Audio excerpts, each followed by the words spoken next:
Buenas noches, buenas. Contento y doy gracias a Dios por la presencia de cada uno de ustedes acá. Gracias por estar aquí. Es una alegría compartir la palabra del Señor, estudiar juntos la palabra del Señor.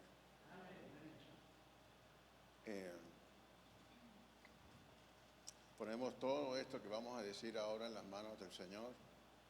Lejos esté de mí jamás decir algo que vaya contrario a lo que dice la Biblia. Esta noche continuamos en el estudio de los llamados padres de la iglesia y nos toca hablar de Hermas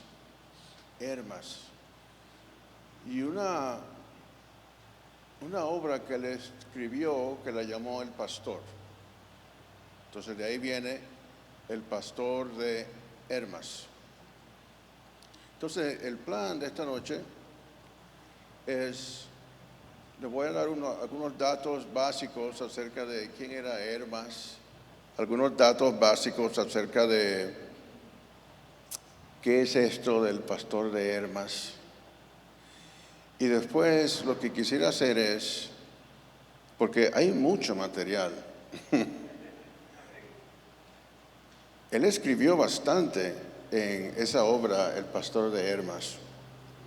Entonces no hay tiempo para hablar de todo lo que él dijo. Pero escogí algunos temas y seguimos hasta lo que nos acabe, hasta las 9:20.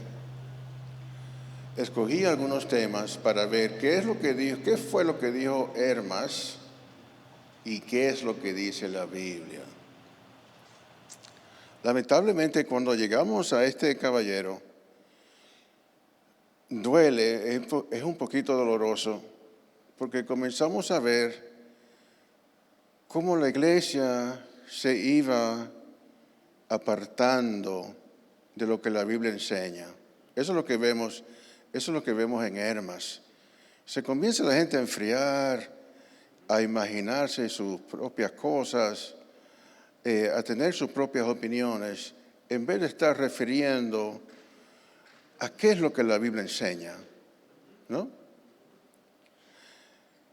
Y primero, antes de entrar en materia, quería que se hagan esta pregunta en su corazón. No levante la mano, no tiene que decir sí o no. ¿Ama usted al Señor? ¿Ama usted al Señor? Se lo pregunto a los que están acá.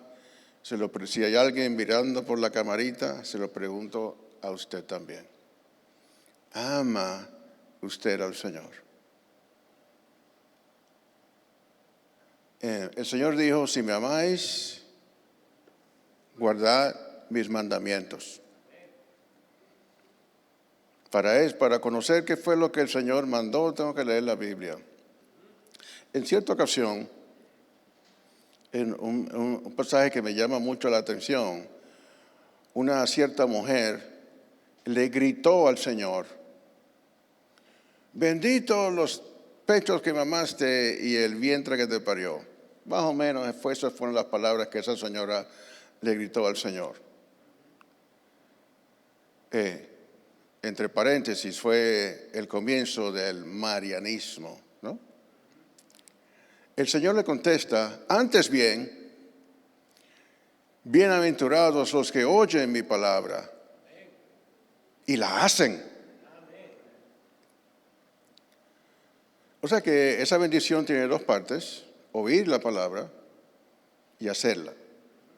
Nosotros no tenemos la bendición de tener al Señor presente hablando, pero tenemos lo que dijo aquí en la palabra de Dios, ¿no? O sea que hay dos bendiciones ahí. Algunas personas he escuchado decir, bueno, lo importante no es estarse memorizando la Biblia, lo importante es ponerla en práctica. Bueno, ahí la dificultad es obedecer la Biblia sin saber lo que dice. Es un poquito difícil.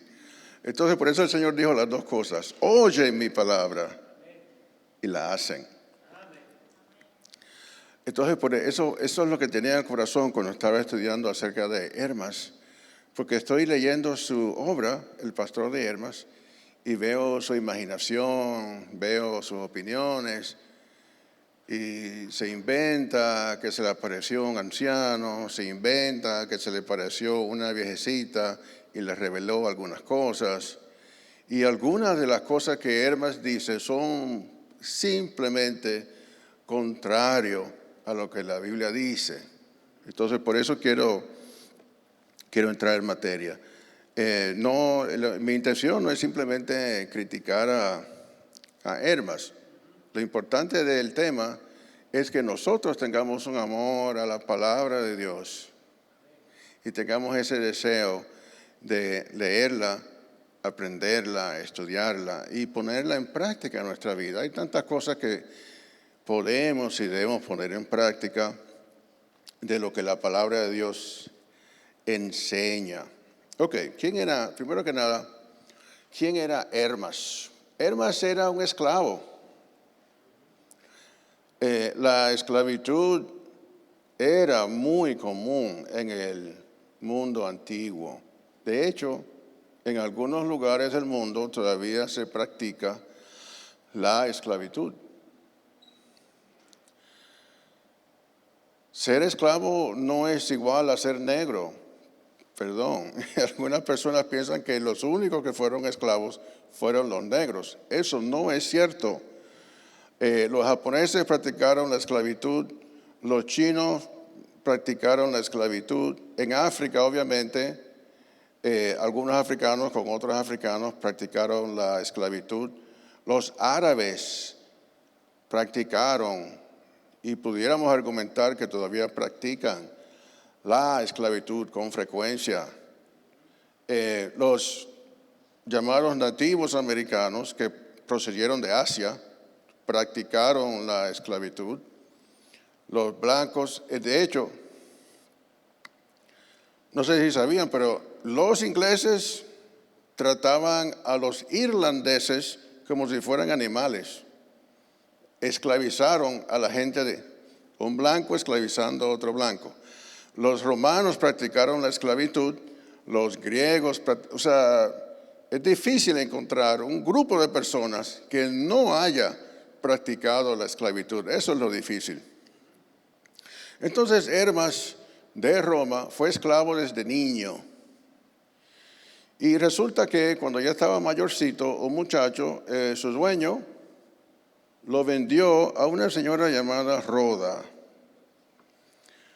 Aparentemente, Hermas era procedente de un área de Italia que se llamaba Arcadia, ¿sí? Era procedente de Arcadia, pero terminó en Roma, y ahí es donde los eruditos calculan que fue que le escribió el pastor, ¿sí? El pastor de Hermas. Sabemos también que Hermas era casado y que tuvo hijos. Busqué a ver cómo fue que murió Hermas. Pensaba que a lo mejor había sido martirizado, al igual que muchos. Yo no encontré cómo fue que murió. Pero eso es lo que encontré acerca de la biografía de Hermas. Ahora bien, el título se llama así porque Hermas se imaginaba un ancianito que fue el que le fue su mentor imaginario y que le daba ciertas revelaciones para su obra que le escribió, ¿sí? De ahí viene el título, El Pastor de Hermas. ¿Cuándo fue escrita la obra? Bueno, hay diferentes opiniones, pero estamos hablando de más o menos el año 90, año del Señor, al año 155. Esa es más o menos la distancia de cuando se escribió este libro. Y hay 2 manuscritos griegos solamente. Y hay 2 versiones o traducciones del griego al latín. ¿Okay? Eso es lo que tenemos de El Pastor de Hermas. ¿Okay?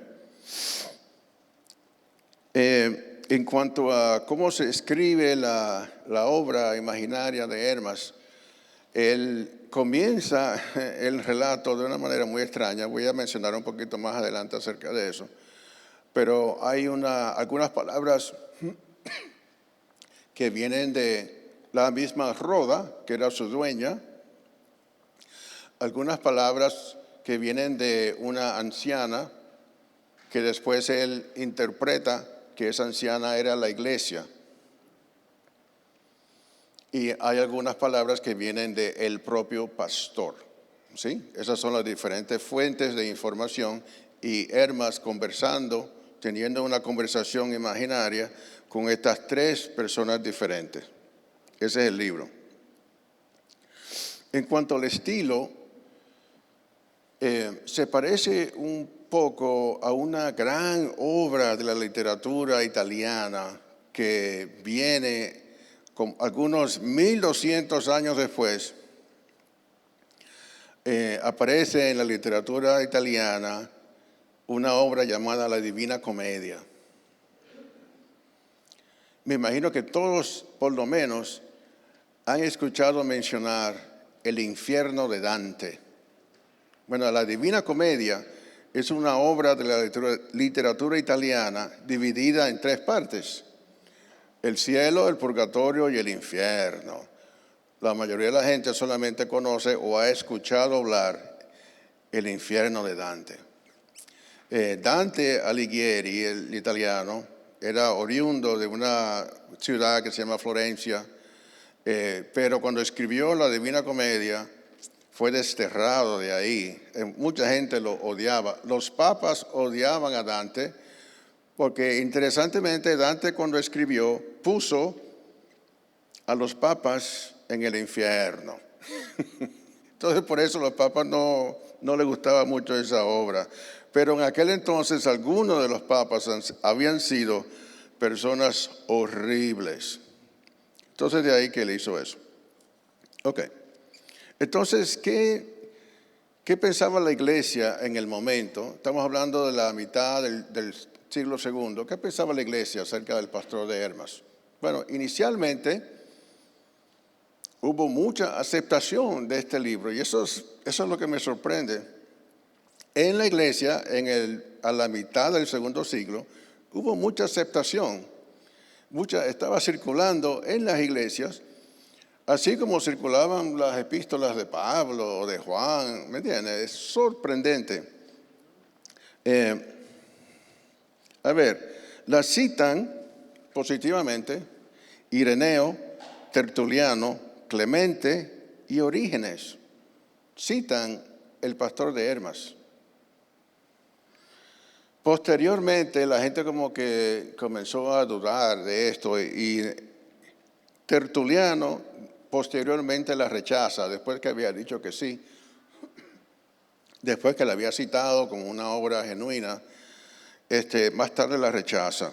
Y también Eusebio, que era visto como un historiador de la iglesia, también rechaza el pastor de Hermas como algo que no era bíblico.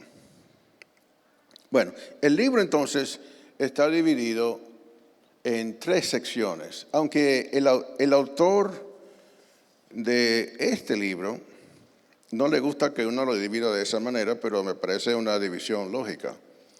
Son las visiones, los mandamientos y las similitudes. Visiones, mandamientos, similitudes. ¿Ok? Eso es básicamente la estructura del pastor de Hermas. Entonces decidí, basado en la cantidad de tiempo que tenemos disponible, concentrarme en los mandamientos que él escribió. ¿Sí? Las visiones que tuvo no le vi como mucho interés habla como de un edificio y las piedras del edificio y no le vi como mucho interés en discutir eso. Pero sí me pareció profitable, me pareció beneficioso para nosotros estudiar lo que él decía que eran los mandamientos. Él escribió una docena, 12 mandamientos. Entonces, eso es lo que quería pasar la mayor parte del tiempo hablando. Pero antes de meterme en los mandamientos, quería hacer algunas observaciones. Número uno, en la palabra de Dios vemos a Dios enviando sacerdotes, reyes, profetas en el Antiguo Testamento, en el Nuevo Testamento, apóstoles de parte de Dios, ¿sí? Hablándole ya sea al pueblo de Israel o hablándole a la iglesia. Nosotros jamás vemos en la Biblia que una enseñanza o una revelación viene de la iglesia a la iglesia, ¿cierto? Eso no. Entonces, cada vez que la anciana le está hablando a Hermas, está básicamente diciendo que la iglesia le estaba trayendo una revelación a la iglesia. De modo que desde un comienzo, Hermas ya está cojeando por ese lado. La Biblia viene de parte de Dios por medio de sus profetas o apóstoles o el que sea, para la iglesia. Viene de parte de Dios. Además de que la manera en que habla esta señora, a veces la señora le dice a Hermas que eres un necio, que tú no comprendes. Se pasa bastante tiempo, o sea que básicamente es el mismo Hermas insultándose a sí mismo, ¿no? Esta señora le escribe de una manera bastante ruda a él, especialmente cuando hace una pregunta que no entiende. ¿Sí? Y también, yo puedo dejar que ustedes lo lean ustedes mismos, creo que en la página 300, de la manera que comienza el pastor de Hermas. Es una manera muy extraña para comenzar un libro que habla acerca de las cosas de la iglesia, ¿no? En la página 333 es cuando comienza el tema de este libro. Y él dice esto: el amo que me crió me vendió a una señora de nombre Roda en Roma. Al cabo de muchos años la encontré de nuevo y empecé a amarla como a una hermana, dice él. Este es el comienzo del pastor de Hermas. Después de cierto tiempo la vi bañándose en el río Tíber y le di la mano y la saqué del río. Bueno, no me parece el comienzo de una obra de la literatura cristiana. No me parece. Ok, primero que nada. Entonces, comenzando por ahí, vemos ya, por eso tengo esa sensación, ¿no? De que cuando llegamos a Hermas, ya estamos viendo un caballero que no está firme en el Señor. No veo Espíritu Santo inspirando a Hermas cuando está diciendo esto. Y lo que más me duele de esto es que esta obra de literatura haya sido aceptada por un tiempo y haya circulado en la iglesia con aceptación. Eso es lo que me duele al leer esto. Ok, entonces, vamos a ver cómo va. Ok, entonces, vamos a tratar varios temas. Vamos a ver qué es lo que dice Hermas. Y algunos son temas importantes de la iglesia en aquel momento. El primer tema que quiero hablar es acerca del arrepentimiento y el pecado después el pecado después del bautismo. Oye bien, el arrepentimiento y el pecado después del bautismo. El pecado después del bautismo está en la página 360 y el arrepentimiento en la 359. Esas dos las vamos a tratar juntos porque van de la mano. ¿Qué resulta? En aquel tiempo, estamos hablando quizás principios del siglo II, la mitad del siglo II, la gente dentro de la iglesia habían llegado a la conclusión que el cristiano nunca peca después que se bautizó. Si usted peca después que se bautizó, usted no es cristiano o usted perdió la salvación. Entonces, número uno, claro, nos vamos a meter en qué dice la Biblia al respecto.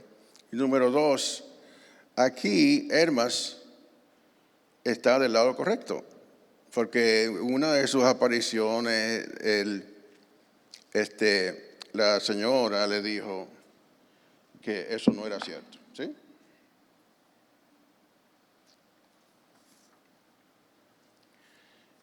No, perdón, este es el anciano hablándole. En la página 360 arriba dice, he oído, Señor, le dije, de ciertos maestros, que no hay otro arrepentimiento aparte del que tuvo lugar cuando descendimos al agua y obtuvimos remisión de nuestros pecados anteriores. Él me contestó, has oído bien. En la página 361, antes de donde dice ahí segundas nupcias, la última oración aquí dice en este tema, serás salvo, me dijo, tú y todos cuantos hagan todas estas cosas. O sea que ya estamos entrando en otra religión. Nadie va a ser salvo por las cosas que haga. Punto. ¿Están de acuerdo conmigo en eso? Nadie va a ser salvo por las cosas que yo haga. Ese es el Evangelio. Vas a ser salvo si haces estas cosas. Ese es el Evangelio. Vamos a ver entonces qué dice la Biblia. Si me acompañan primero vamos a comenzar. ¿Cuál era el texto que les daba dolor de cabeza a algunos hermanos? Y es Hebreos 6, versículos del 4 al 6. Vamos a Hebreos un momento. Es un tema a la vez básico, pero al mismo tiempo también puede ser algo complicado. ¿Sí? Hebreos 6, versículo 4. Este es el pasaje que le daba dolor de cabeza a Hermas y a mucha otra gente. Dice así el autor a los Hebreos, no sé quién escribió Hebreos, por cierto, yo no sé quién fue el autor. Alguna gente dice que fue Pablo, otros dicen que fue Apolos o algún discípulo de Pablo. Dice, porque es imposible que los que fueron una vez iluminados, que gustaron del don celestial, que llegaron a ser participantes del Espíritu Santo, que también probaron la buena palabra de Dios y los poderes del mundo venidero, y después recayeron, sean otra vez renovados para arrepentimiento, puesto que crucifican de nuevo para sí mismos al Hijo de Dios y lo exponen a vituperio. ¿Ok? Ese es el pasaje que tú lo lees y parece decir como que esta gente perdieron la salvación. Ahora, los que estuvieron en la clase de hermenéutica, me imagino que comprenden cuáles son los pasos que voy a seguir. ¿Quién fue el autor de la epístola a los hebreos? No sabemos. Pero ¿a quién se le escribió? Está en el título. Se escribió a los hebreos. ¿Cuál es el propósito de la epístola a los hebreos? Bueno, leyendo la epístola te das cuenta que el autor lo que quiere es exaltar a Cristo por encima de Moisés, por encima de Abraham, por encima de Aarón, el sumo sacerdote. El autor toma varios capítulos explicando que el Señor Jesucristo es sacerdote para siempre por medio del orden de Melquisedec. ¿Sí? Ese es el propósito del libro. La epístola a los hebreos es exaltar el nombre del Señor, y también en medio de esa exaltación al Señor les da una advertencia. ¿A quién? A los hebreos. En aquel entonces había muchos hebreos que habían escuchado el Evangelio, como alguna gente entra por esa puerta, escucha el Evangelio, se alegra. Aquí está presente el Espíritu Santo. De modo que podíamos decir, aunque no se hayan convertido todavía, han participado de la bendición que es tener el Espíritu Santo en este lugar. Y después se echaron para atrás.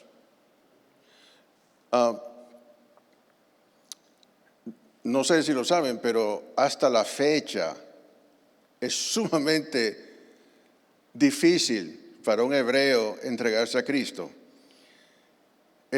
Leí un hermano, un hebreo mesiánico, hablando de lo siguiente. Cuando él era ateo, su familia, un judío ateo, ¿qué importa? Otros judíos que eran agnósticos, no hay problema. Otros judíos que creían en religiones orientales, bueno, pues, otros judíos que son gay, otros judíos que son trans, no hay problema. Pero el momento hoy que un judío dice, yo soy de Cristo, su familia le hace un funeral como que esa persona se murió. Lo lloran como a un muerto si se convierte a Cristo. Eso es hoy. Ahora imagínense lo que era ser judío y convertirse a Cristo en la época que se escribió esta epístola. Entonces, por eso, el autor a los Hebreos hace toda esta énfasis diciéndole, no hay otra salvación. Si ustedes no aprovechan esta salvación en Cristo y regresan al judaísmo, no hay salvación para ustedes. Es lo que el autor a los Hebreos está diciendo. ¿Qué más dice la Biblia de nuestra relación como creyente? ¿Cuál es la relación del creyente con el pecado y el arrepentimiento? El apóstol Juan deja esto más claro que el agua. Si están en Hebreos, van un poquito más adelante a la primera epístola de Juan, por favor, capítulo 1. Si quieren saber más acerca del tema, primera de Juan, capítulo 1. Versículo... Podemos comenzar con el 6, porque es tremenda epístola. Primera de Juan 1, 6. Si decimos que tenemos comunión con Él y andamos en tinieblas, mentimos y no practicamos la verdad. Pero si andamos en luz, como Él está en luz, tenemos comunión unos con otros y la sangre de su Hijo Jesucristo nos limpia de todo pecado. Versículo 8. Si decimos que no tenemos pecado, nos engañamos a nosotros mismos y la verdad no está en nosotros. Hermanos, nunca sea de la opinión que no tiene pecado. No lo dice Eduardo, lo dice Juan. Nunca podemos llegar a esa opinión. Señores, el mismo David oraba al Señor diciendo, Señor, líbrame de mis pecados ocultos.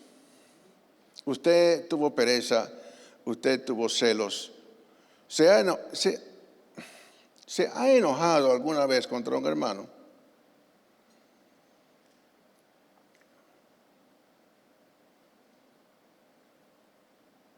Pecó. ¿Sí o no? Celos, envidias, contiendas, todos esos pecaditos que tenemos aquí adentro del corazón, cuentan para usted. Arrepiéntase todos los días. Difícilmente, yo no sé ustedes, a lo mejor ustedes son mejor que yo, difícilmente pase yo un día o dos sin haber metido la pata de alguna manera. A veces, no digo la mala palabra, pero la pensé.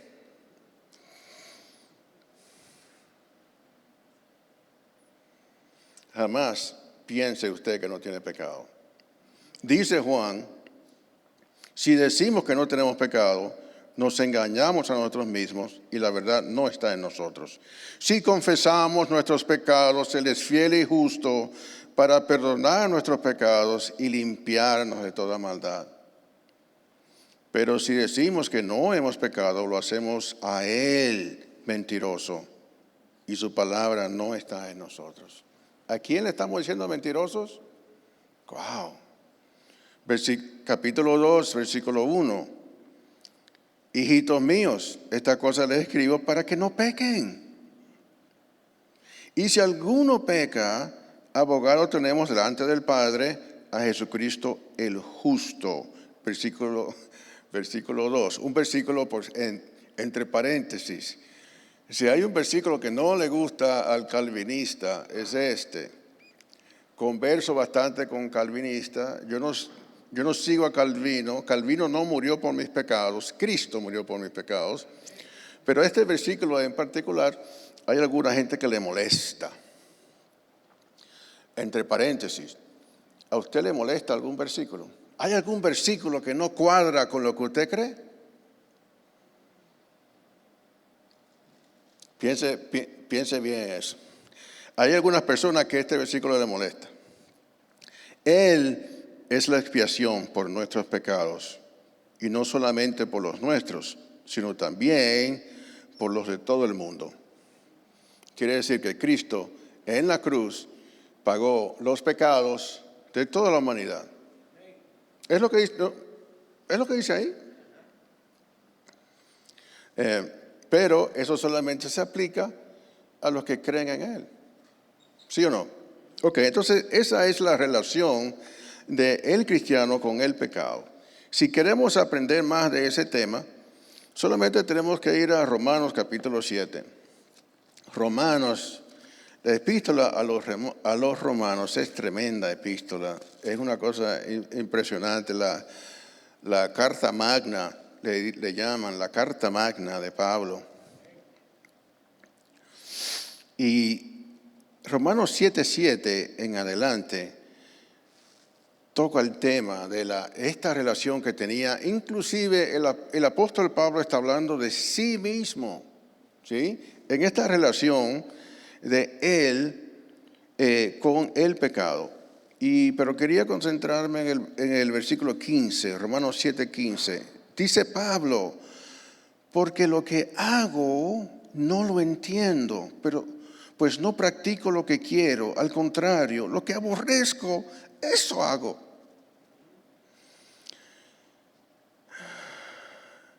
Y ya que hago lo que no quiero, concuerdo con que la ley es buena.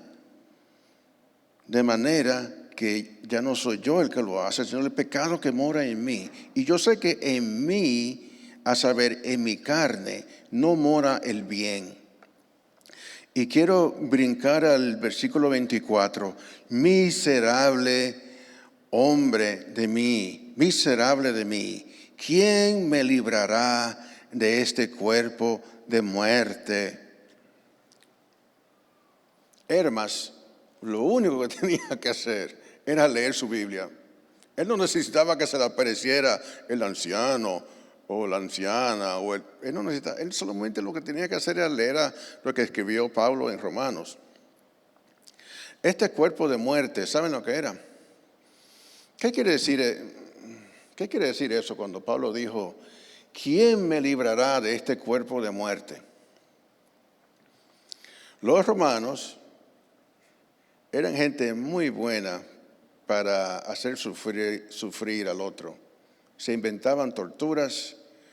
Los látigos que usaron contra el Señor tenían pedacitos de hueso, de metal, de diferentes cosas para desgarrar más la piel, ¿no? El cuerpo de muerte a que se refiere el apóstol Pablo aquí en Romanos 7 es simplemente una de las muchas torturas que tenían los romanos. Cuando alguien era acusado de homicidio y encontrado culpable, alguien, no sé cuál de ellos, se inventó, bueno, como él lo mató, vamos a amarrarle el cadáver en la espalda. el cadáver se iba pudriendo y claro, ponían al acusado, ¿no? Ponían al reo en una jaula con un cadáver amarrado a su espalda, de modo que a medida que el cadáver se iba pudriendo, la putrefacción del cadáver se le pegaba al cuerpo del reo. El caballero se iba, y digo, bueno, quizás alguna mujer, me imagino que la mayoría fueron hombres que pasaron por ahí. La persona se iba pudriendo en vida. Entonces, es una imagen de lo que es el pecado en nuestra vida, si lo permitimos. El pecado nos va pudriendo en vida. Si lo dejamos, esa putrefacción se nos va transmitiendo. Es el viejo hombre que está ahí todavía, que quiere volver a destruirnos. ¿Qué tiene que hacer el cristiano? Si confesamos nuestros pecados, Él es fiel y justo para limpiarnos, ¿verdad? Para purificar nuestra alma. Esa es la relación. Hermas lo único que tenía que hacer era ir a la palabra de Dios. Ya todos ustedes comprenden mucho mejor que Hermas cuál es la situación. Otra cosa que dijo Hermas es, en un mandamiento contra la tristeza, él dijo, la intercesión, cambiando de tema, perdón, ¿no? La intercesión de un hombre triste nunca tiene poder para ascender al altar de Dios. La intercesión, según Hermas, la intercesión de un hombre triste nunca tiene poder para alcanzar el altar de Dios. Y claro, varias páginas se puso a hablar de ese tema. Uno de sus mandamientos. Entonces la pregunta, ¿eso es verdad?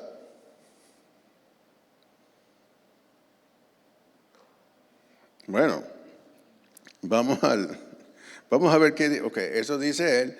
Vamos a ver qué dice la Biblia, ¿verdad? Segundo tema. Vamos a ver qué dice la Biblia acerca de eso.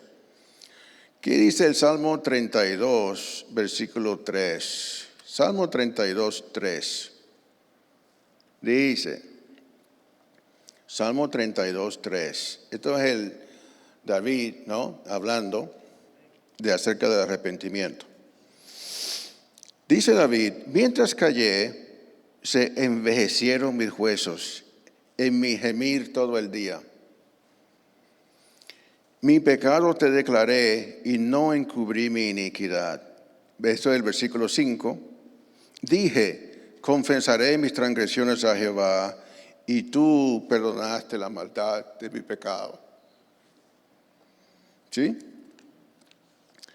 Salmo 51, como ustedes saben, el Salmo 51, ahí mismo lo dice en el texto, es un salmo que el rey David escribió después que el profeta Natán lo había confrontado por su pecado con, ¿cómo se llama ella? Betsabé, la mujer de Urías Eteo. Sí, David dice lo siguiente, Salmo 51, versículo 17. Los sacrificios de Dios son el espíritu quebrantado, al corazón contrito y humillado no despreciarás tú, oh Dios. Una cosa es lo que dice Hermas, otra cosa es lo que dice la Biblia. Isaías 66, 2. Isaías 66, 2 dice, el versículo anterior está el Señor diciendo, yo he creado todo lo que existe. Y dice Dios, los cielos de los cielos no son suficientes para hacer mi casa. Isaías 66, 2 dice, pero miraré a aquel que es pobre y humilde de espíritu y que tiembla a mi palabra. Wow, ok. Mateo capítulo 5, Mateo capítulo 5 es famoso, ¿no? El Sermón del Monte, comienza con las bienaventuranzas. Una de las bienaventuranzas es esta, Mateo 5, 3. Bienaventurados los pobres en espíritu, porque de ellos es el reino de los cielos. Bienaventurados los que lloran, porque ellos recibirán consolación. Todo eso hay que balancearlo con los otros versículos de la Biblia que hablan acerca del gozo. ¿Verdad? O sea que no estoy diciendo que el cristiano es una persona que anda todo el día llorando. No es eso lo que dice la Biblia. Filipenses 4:4, versículo fácil de aprenderse. Regocijaos en el Señor siempre. Otra vez digo, regocijaos. Primera de Tesalonicenses 5:16, estad siempre gozosos. Me faltó Santiago. En un momento vamos, como dice la canción, Santiago capítulo 1, verso 2, dice la canción, ¿no? Entonces, ¿cuál es el punto? Un punto importante. Pienso que esto es un buen tema para sacar de aquí de Hermas.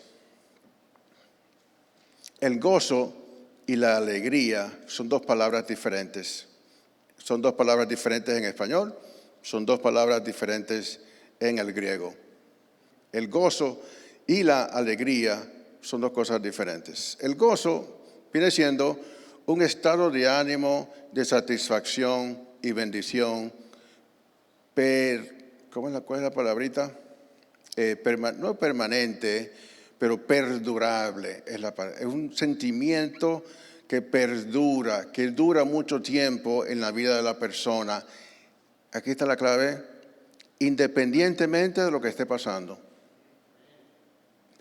No hay nada que le debe a usted quitar el gozo.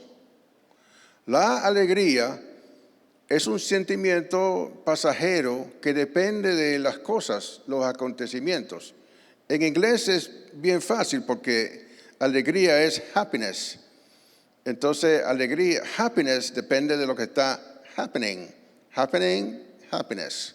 Están pasando cosas buenas, estoy contento. Las cosas no están tan buenas, pues no estoy alegre, ¿no?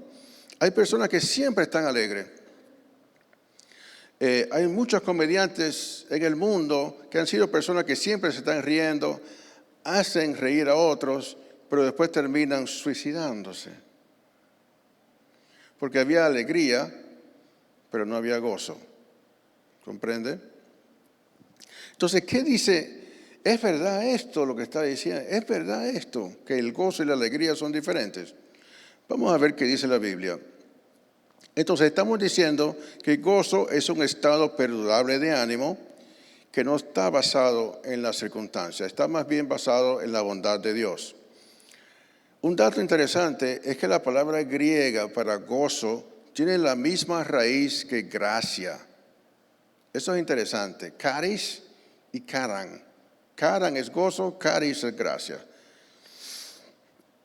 Entonces vamos a Santiago 1:2, como dice la canción. Santiago 1, verso 2. Dice, tened por sumo gozo cuando os halléis en diversas pruebas. Qué raro, ¿no? Cuando estoy pasando por pruebas, algo me salió mal, perdí el empleo, me dieron una diagnosis de cáncer, mi hijo está enfermo, lo que sea que le está pasando. Cuando estén pasando por diversas pruebas, me están persiguiendo, lo que sea, tenerlo por sumo gozo cuando pasemos por diversas pruebas. Entonces ya no es alegría, que la alegría depende de las cosas buenas, ya es gozo, el gozo interior que debo tener. Y honestamente, si usted lo piensa, vamos a pensar un momento, el Señor me ha prometido el cielo, las maravillas de la eternidad. El Señor le preguntó a los discípulos, ¿y ustedes también se quieren ir? Pedro le contestó, Señor, ¿a quién iremos? Tú tienes palabras de vida eterna. ¿No es así? ¿A quién? ¿Qué más puedo buscar? Entonces, hay una razón real por la cual un creyente puede tener depresión. El Señor me ha prometido vida eterna. El Señor me ha prometido, dijo Pablo a los romanos, que él escuchó cosas que no le era permitido hablar, cosas que ojo nunca ha visto, que oído nunca ha oído, ni ha subido en el corazón de algún hombre. Son las maravillas que Pablo vio cuando estuvo en el tercer cielo. Eso me ha prometido Dios. Hay razón para que yo esté deprimido. Ok. Hechos 16:25. Tremendo. Hechos 16:25. Estaban Pablo y Silas. ¿Dónde? En la cárcel. ¿Qué parte de la cárcel? Los habían puesto en lo más profundo de la cárcel. ¿Qué estaban haciendo ellos? Llorando, quejando. No. Pero a medianoche, ¿a qué hora? A medianoche, orando Pablo y Silas, cantaban himnos a Dios y los presos los oían. Gozo. Usted puede estar gozoso en la cárcel. Usted puede estar gozoso en el hospital. Usted puede estar gozoso en su lecho de muerte. ¿Sí? ¿Están conmigo? Hechos 5:41, otro pasaje tremendo. Los jefes de los judíos, los líderes, habían azotado a los apóstoles. Después que llevaron a Cristo, lo entregaron en manos de los romanos para que sea crucificado. Después que hicieron eso, muere el Señor, resucita el Señor, y ellos no saben lo que van a hacer. Un nivel de ceguera espiritual increíble la que tenían esos caballeros. Azotan entonces a los apóstoles y les dicen que no hablen en el nombre del Señor. ¿Y qué dice la Biblia? Refiriéndose a los apóstoles, y ellos salieron de la presencia del concilio gozosos. La palabra griega es cariontes, de haber sido tenidos por dignos de padecer afrenta por causa del nombre. Eso es el gozo de un cristiano. O sea que si me dan latigazos, los judíos tenían la costumbre, bueno, según la ley, en el Levítico solamente podían dar 40 azotes, ese era el máximo. Y los judíos tenían por práctica dar 39, por si acaso contaron mal y no violar la ley. Entonces, por eso Pablo dice 40 azotes menos uno. ¿Sí? O sea, eso es el gozo. Alegría, entonces, es un sentimiento pasajero que puede ir o puede venir. ¿Puede usted tener gozo y alegría al mismo tiempo? Claro. También en el libro de los Hechos 2:46, dice que la iglesia, los hermanos, comían juntos con alegría y sencillez de corazón. La palabra griega que se usa ahí es completamente diferente a cariontes, como que aparece en Hechos 5:41. O sea que sí, usted puede tener gozo y puede tener alegría. Usted puede estar en la cárcel y tener gozo, ¿verdad? Son dos temas diferentes. Entonces, de nuevo, Hermas, con el perdón, lo único que tenía que hacer es estudiar la palabra de Dios y aprender lo que dijeron los apóstoles acerca del gozo y la alegría. Ok. Tercer tema. Aquí él tiene toda la razón. Hermas, en dos ocasiones en el libro, eso está en la página 335 y 337. Él mismo se está diciendo, ¿no? Por medio de esta imaginaria señora, que él tiene demasiado apego a sus hijos y que por apego a tus hijos, tú no les amonestaste sino que toleraste que se corrompieran de una manera espantosa. Wow. O sea que el mismo Hermas se está autocriticando. Otro tema importante para la iglesia pensar. La corrección y la disciplina de los hijos. Yo creo que todos sabemos que, o quizás se han dado cuenta, que a veces es muy fácil para nosotros los adultos fijarnos en los defectos de los demás hijos. Pero no es tan fácil ver los defectos de mis propios hijos. No sé si cogea de esa patica, pero mucha gente cogea de eso. Vemos los defectos de los hijos ajenos, no los nuestros. Entonces quizá esto le estaba pasando a Hermas, a pesar de que él mismo se autocritica. Vamos a, si pueden ir conmigo, por favor, a Primera de Samuel. Primera de Samuel. En Primera de Samuel hay una historia bella, una historia, wow. Ana no podía tener hijos. Ana fue a llorar al tabernáculo porque todos los años iba a su marido Elcana con Ana y su otra esposa que se llamaba ¿cómo? Penina, ¿sí? Iban todos, pero Penina estaba llena de hijos. Iban todos delante de la presencia del Señor a ofrecer ofrendas y sacrificios al Señor por cada uno de los hijos. Y Ana iba sin hijos, con los brazos vacíos. ¿Se la imaginan? ¿Se la imaginan? ¿Sabe una cosa? Entre paréntesis.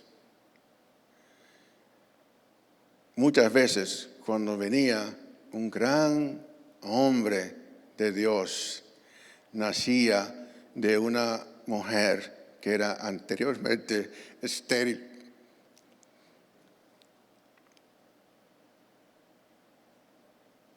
Rebeca era estéril, hasta que su esposo Isaac oró por ella. Raquel era estéril y Dios le dio mellizos. Ana era estéril. Ana estaba llorando delante del Señor y Elí pensaba que estaba borracha, ¿no? Elí, el sacerdote, no sabía darse cuenta de lo que le estaba pasando a esta mujer. Ana le ofrece al Señor: si me das un hijo, será tuyo, te lo voy a entregar. Elí le dice, después que comprende lo que está pasando: vete tranquila y Dios escuche tu oración.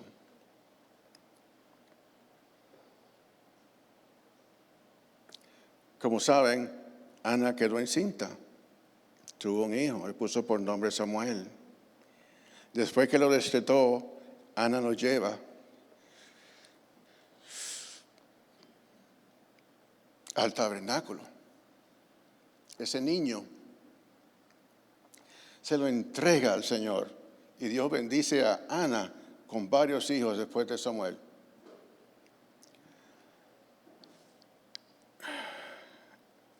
Ese niño fue de Dios desde pequeño y llegó a ser, como ustedes saben todos, un gran hombre de Dios.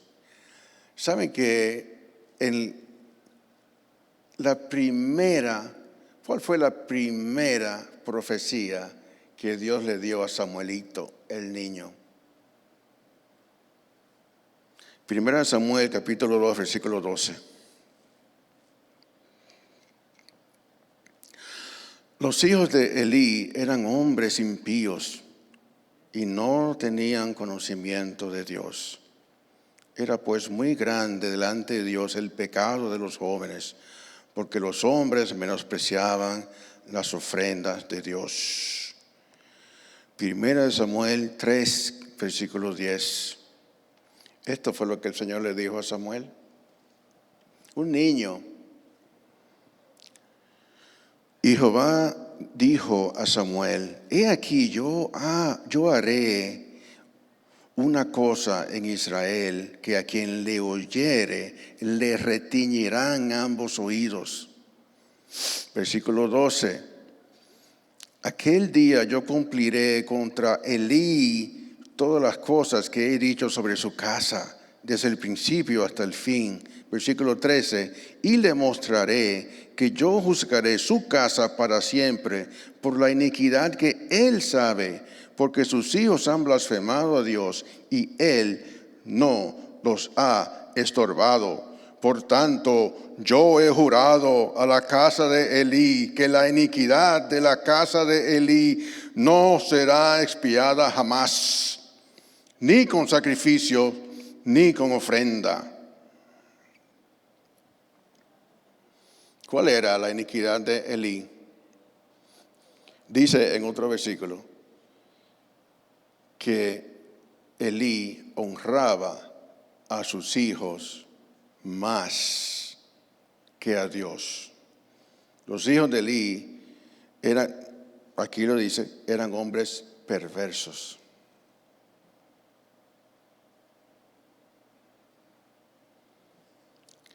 Y si hablamos de una persona que no corrigió a sus hijos, Elí es el mejor ejemplo de eso. Un ejemplo no a seguir. Dios no tendrá por inocente a un padre que no corrige a sus hijos.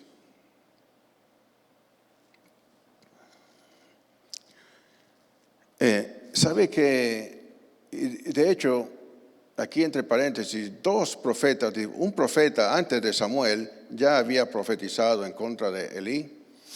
¿Sabe qué respondió Elí cuando Dios le dijo eso? Elí respondió, es increíble. Elí respondió, Él es Dios. Básicamente en dominicano sería que haga lo que le dé la gana. Wow, Elí, sacerdote, ¿cómo se te ocurre decir una cosa así? O sea, no, nada de arrepentimiento, nada de eso. La primera profecía del niño Samuelito fue una profecía horrenda contra aquel sacerdote que había visto a su madre llorar y orar para que Samuelito naciera. Dele mente, ¿sí? La primera profecía de Samuel. Entonces, ¿qué dice la Biblia acerca de... antes de irme, de modo que el 1 Samuel comienza con una historia bella, ¿no? Ana, Penina, Elcana, el sacerdote, Ana entrega al niño. Después vemos este pasaje tan doloroso de Elí. Pero ¿sabe? La primera vez que leí esto, ¿sabe qué me dolió más? ¿Sabe? Como para echarle sal a la herida. Primera de Samuel, capítulo 8, versículo 3. Cuando Samuel ya era viejo, el pueblo pidió rey. Y una de las razones que el pueblo dijo que queremos rey, no fue la única, pero una de las razones fue lo siguiente.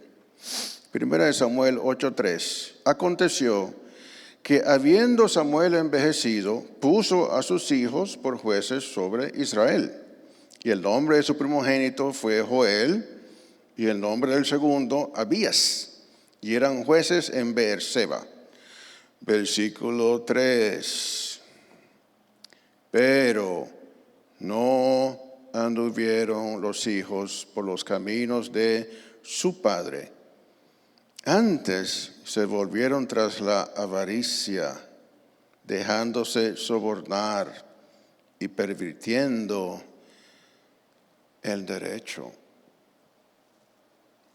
Qué doloroso. De modo que Samuelito creció, él vio, él mismo profetizó en contra de Elí, pero sus propios hijos pervertían el derecho, se dejaban sobornar. Qué triste. Vamos a ver entonces, ¿qué dice la Biblia acerca de los padres y los hijos? Efesios capítulo 6, versículo 4. Efesios 6, 4 dice: y vosotros padres, no provoquéis a ira a vuestros hijos, sino criadlos en disciplina y amonestación del Señor. O sea que tiene dos partes ese versículo, ¿no? ¿Verdad? No provocarlos a ira. Mucha gente se queda en esa parte. Es interesante, el camino cristiano es un balance, si se han dado cuenta.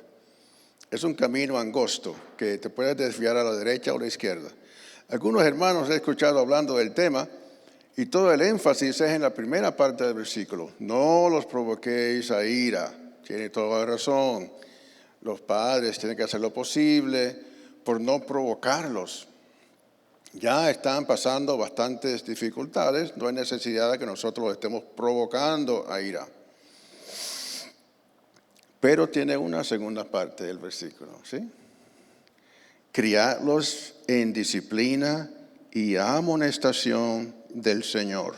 Usted, papá, mamá, tiene la responsabilidad de corregir a los hijos. Lo dice la palabra de Dios. Hebreos capítulo 12, versículo 6. Hebreos 12, 6 habla de la disciplina del Señor, ¿sí? Pero un concepto muy importante. Hebreos 12, 6 dice: porque el Señor al que ama disciplina y azota a todo el que recibe por hijo. Si el Señor nunca lo castiga, tiene que cuestionarse cómo anda su vida. Proverbios 22, 15. La necedad está ligada en el corazón del muchacho, mas la vara de la corrección la alejará de él. Como dicen los católicos, palabra de Dios. La vara de la corrección la alejará de él. Proverbios 13, 24. El que detiene el castigo aborrece a su hijo, pero el que lo ama se esmera en corregirlo. Usted ama a sus hijos, corríjalo. ¿Okay? Cuando mis hijos estaban pequeñitos,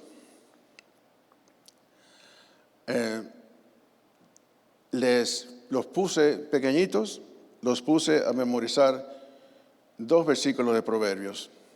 Proverbios 1:10 y Proverbios 10:1.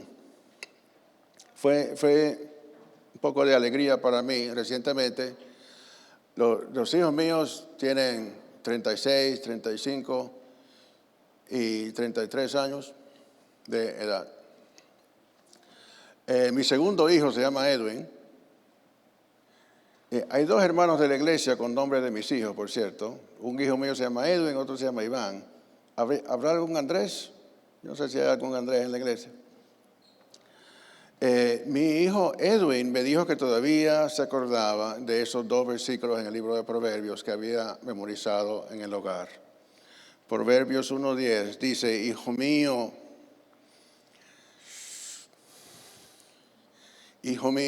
si los pecadores te quisieran persuadir, no consientas. Hijo mío, si los impíos te quisieran persuadir, no consientas. En inglés, my son, if sinners entice you, do not consent. Proverbios 10:1 dice, estos son los proverbios de Salomón.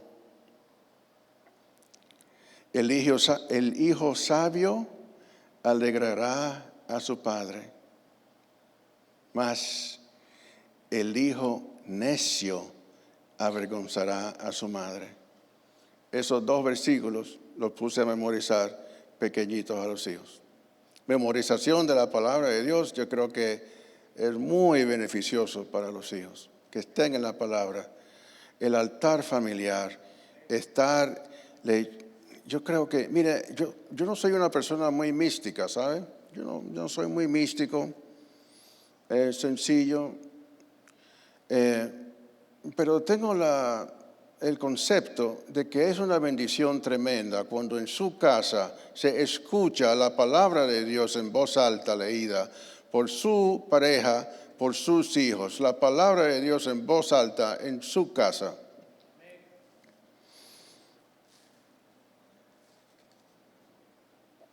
Ok, hasta ahí el tema de los hijos. En el tiempo que queda, oye, creo que el tiempo va a estar exacto. Otro tema que él toca es el tema del temor de Dios. Es tremendo tema. Yo creo que valdría la pena dar un sermón entero solamente del tema del temor de Dios. Muy importante. ¿Por qué es importante? Bueno, el libro, volviendo al libro de Proverbios, y claro, el Hermas pudo haber dicho esto un poquito mejor, pero sí habla acerca del temor de Dios, la paciencia, o creo que es el primero de los mandamientos. Sí, fe y temor de Dios es el primero de sus mandamientos, y después vuelve y toca el tema del temor de Dios en otro de los mandamientos. Yo no me acuerdo cuál era. La paciencia, los dos ángeles, la confianza. Ah, sí, también en su mandamiento número 7. Fíjate ¿qué dice Hermas? Dice, este es el temor con el cual deberías temer y ser salvo. Uy, ok, no creo que la Biblia diga eso. En un párrafo, estoy en la página 367. Él dice, el temor es pues de dos clases. Si deseas hacer lo bueno, lo malo, teme al Señor y no lo hagas. Pero si deseas hacer lo bueno, teme al Señor y hazlo. Por tanto, el temor del Señor es poderoso y grande y glorioso. Teme al Señor pues y vivirás para Él. Sí, y todos los que guardan sus mandamientos y le temen, vivirán para Dios. Eso dice Hermas. Entonces vamos a ver un poquito qué es lo que dice la Biblia. Proverbios 1:7. Lo que dice es que el principio de la sabiduría es el temor de Jehová. Los insensatos desprecian la sabiduría y la enseñanza. Ok, eso era Proverbios 1:7. Proverbios 9:10 dice, el temor de Jehová es el principio de la sabiduría y el conocimiento del Santísimo es la inteligencia. Proverbios 9:10. Me parece un tema sumamente importante. El principio de la sabiduría. ¿Usted quiere ser sabio? No dice el todo de la sabiduría, dice el principio. Usted comienza a dar pasos de sabiduría cuando tiene temor de Dios. Entonces quería hablar de dos palabras ahí importantes. Una, la palabra temor, y otra, la palabra sabiduría. Temor y sabiduría, ¿verdad? El principio de la sabiduría es el temor de Dios. Entonces, En el Antiguo Testamento, la palabra hebrea para temor incluye toda una gama de traducciones e implicaciones en el español. Incluye el miedo que yo le pudiera tener, no sé, ¿a qué usted le tiene miedo? ¿A una culebra? ¿A una araña? Conozco un hermano, muy amigo mío, que le tiene miedo a los sapos, las ranas, como le quieran llamar. Un hombre no puede ver. Si hay ¿usted le dicen rana o le dicen sapo? ¿Rana? Las dos cosas. Si hay un sapo en la puerta de su casa, y para colmo, el hermano vive en Miami, que hay toda clase de reptiles y de anfibios y de todo. Si hay una rana en la puerta de su casa, él tiene que decirle a su esposa que se baje del carro y ahuyente ese animal para él poder entrar en la casa. A ese nivel. Entonces, pero volviendo al tema, la palabra hebrea incluye ese miedo que uno le puede tener a algo, o terror que le puede tener. Yo le tengo miedo a los tiburones, yo no sé usted, a un tiburón yo le tengo miedo, un cocodrilo, bueno, ¿me entiende? O también incluye la reverencia que usted le puede tener, por ejemplo, a su abuelo. Yo no sé cómo era la familia suya, pero en mi familia, cuando el abuelo estaba presente, eso era un asunto, había que respetarlo, ¿no? Esa gente de antes con la mirada le decía a un muchacho que se tenía que ir para su cuarto, sin decirle ni media palabra. La mirada ya le decía todo, ¿no? Ese tipo de reverencia.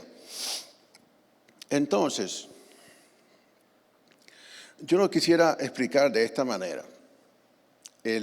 Leyendo lo que significa la palabra temor en el hebreo, después de ver todo eso, yo lo entendí de esta manera. Imagínense un juicio, ¿no?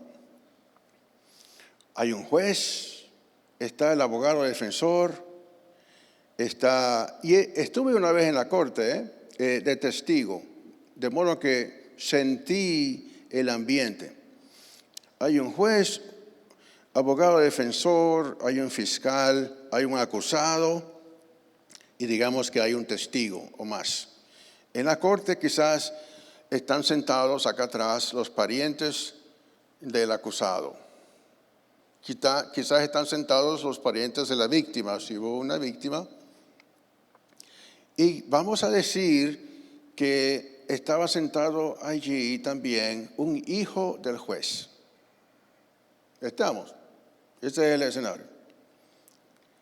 Comencemos con el acusado. ¿Cómo se siente el acusado? ¿Qué tipo de miedo tenía el acusado? Terror. Esta gente, vamos a decir que estaba acusado de asesinato y que la pena máxima era la pena capital. Pues el hombre debe estar bastante asustado, ¿no? Eso es un tipo de temor. El testigo tiene miedo. Bueno, el testigo puede que esté un poquito nervioso, no está acostumbrado a estar en un juicio. No tiene pánico porque no le va a pasar nada, sino que simplemente su responsabilidad es decir la verdad. El abogado defensor tiene miedo. No, él tiene un poquito de respeto, tiene que hacer su trabajo bien, él tiene el deseo de que lo que está haciendo sea exitoso, ¿no? El fiscal quiere condenar a esa persona, ¿no?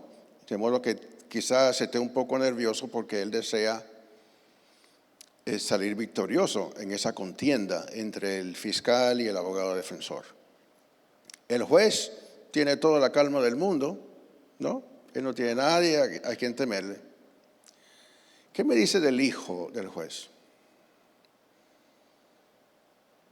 ¿Está nervioso? No, el hijo del juez en esta corte imaginaria, me imagino que está allí admirando a su padre está allí viendo a su padre trabajar. Tiene respeto por el lugar. Tiene respeto por su padre. Tiene amor por el padre. No va a decir nada que sea incorrecto, ¿verdad? Él quiere portarse bien porque está delante de su padre que está trabajando. Entonces, ¿cuál es el punto en esa analogía? Bueno, el tipo de miedo que usted va a tener, y yo creo que por eso esta palabra tiene un sentido tan ancho. El tipo de miedo que usted va a tener depende de qué relación tiene usted con el juez. De modo que el creyente no tiene por qué tener pánico. Mi Padre Celestial es el juez. El reo sí tiene pánico. El que anda por ahí y no conoce al Señor debe tener pánico.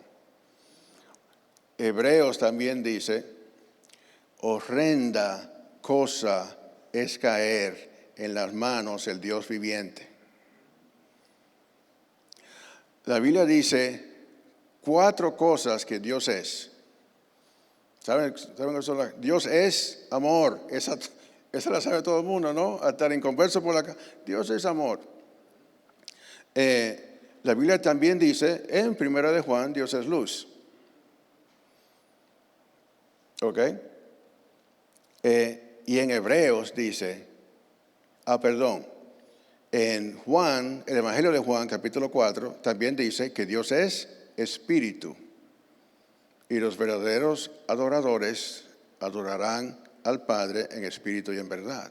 Pero en Hebreos también dice que nuestro Dios es fuego consumidor. El impío debe temer a Dios. ¿Sí? Entonces, eso es la palabra temor. Espero que tengamos un mejor concepto de esa palabrita. Entonces, la otra palabra es sabiduría. ¿Qué es la sabiduría en los minutos que nos quedan? ¿Eso qué es? Porque dice la Biblia, el principio de la sabiduría es el temor a Dios. ¿Es la sabiduría importante? ¿Es importante tener sabiduría en su vida? Pues vamos a hablar de 4 palabritas y con eso termino. Primero, conocimiento. Conocimiento es simplemente la acumulación de información. Dicho sea de paso, saben que la poesía hebrea, en la poesía hebrea riman las ideas, no las palabras, ¿no? En la poesía de nosotros nos suena bonito que rime el terminar de las palabras. En la poesía hebrea riman las ideas. Y estas 4 palabras que voy a hablar, a veces las ves en los salmos, una atrás de otra, ¿no? Bueno, conocimiento es simplemente acumulación de información. Usted puede acumular información en la escuela, si tiene que aprender la tabla de multiplicar, por ejemplo. Eso es conocimiento, simplemente acumular información. Inteligencia es la capacidad de comprender la información y de derivar algún resultado o alguna conclusión o resolver un problema, etc. Eso es inteligencia. Saber usar ese conocimiento y comprender el conocimiento y aplicarlo de alguna manera, ¿sí? Inteligencia. Sabiduría es saber usar ese conocimiento para lo bueno, para lo correcto, para la voluntad de Dios. Sabiduría, saber usar el conocimiento para lo correcto. Por último, prudencia. La prudencia es hermana de la sabiduría. La prudencia es saber usar el conocimiento para evitar el mal o evitar el peligro. Por eso cuando usted ve que una persona va manejando y se cruza el semáforo en rojo, usted dice que esa persona es un imprudente. La prudencia es evitar la maldad. La sabiduría es usar el conocimiento para hacer el bien. Son hermanas esas dos cosas. De modo que ese es todo el significado de esa frase tan importante. El principio, el comienzo de la sabiduría es el temor a Dios. Amén. Bueno, todo eso era, y justo son las 9:20. Me pasé como por un minuto. Muchas gracias. Yo espero que le haya sido útil todos estos temas que hablamos acerca de Hermas, dónde se equivocó, dónde acertó. Y hasta ahí, bueno, el Señor les bendiga mucho. Aquí los dejo con el pastor.